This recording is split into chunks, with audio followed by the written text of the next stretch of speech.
Yeah, at the moment, as I mentioned, we haven't seen water, but we think we should have aquifer support because that's the only way we can see that we can get this kind of production.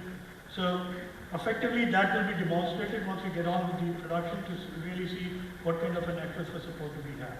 But at the moment, it's generally based on our experience. For example, when we were at Tuk, we saw an active aquifer support. We expect the same thing here in Atush.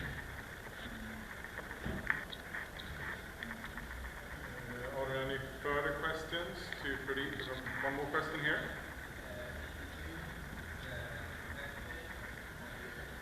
'82, the net pay was, the oil column was about 600 meters, net pay was 385 or 400 meters, approximately.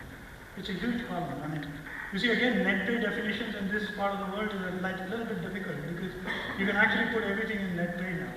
Because you're not seeing any streaks, you're just seeing a completely fractured network. So it's, no, 81, 82 were pretty similar. The only reason why the test rates were different was when we drilled 81, we did not have ESPs.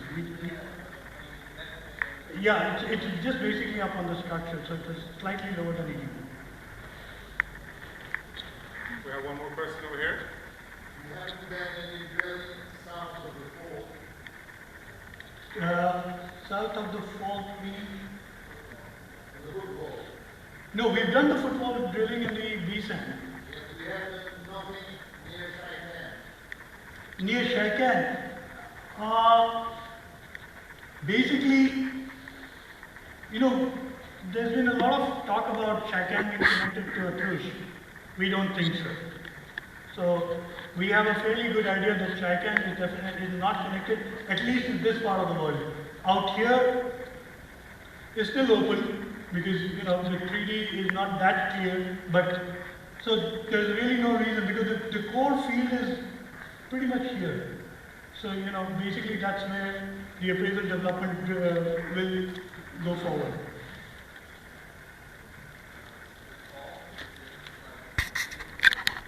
No, it's a non-sealing.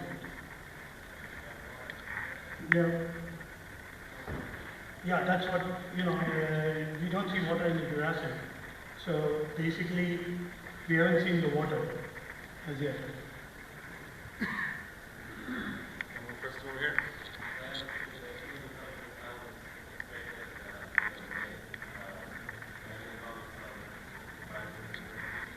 Sorry? No, it's already been submitted. It was submitted on the 6th of May, so the field development plan has been submitted. So there was no delay. We were supposed to submit it in 6 months' time, which is exactly the 6th of May. So a lot of effort went into just putting that document together. The approval process basically is like a PSA approval. The government has 120 days to comment on it, so they'll comment on it, and we are already working with them to see the approval. I think the important point here was the 5-year plan, which I put to, one of the slides. The 5-year plan.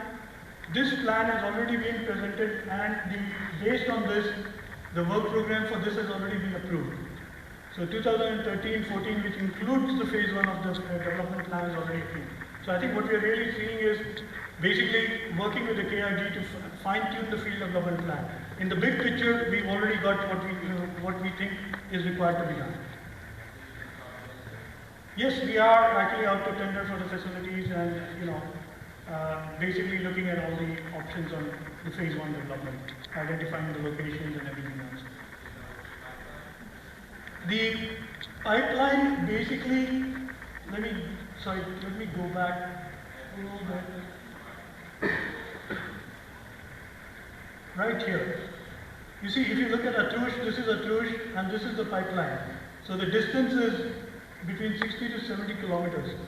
Once the pipeline is built, we should be able to connect pretty easily to the pipeline, which is the plan for 2015. Because once we get to 30,000, we think we can truck it to Kurmala. This is here, which will go into the pipeline anyway. But 2015, when we get to 60,000 barrels per day, that's the time when we probably need a pipeline. So currently, as per plan, we have budgeted a pipeline in 2015. Perfect. Thank you very much, Pradeep. Thanks for an Thank you. excellent presentation.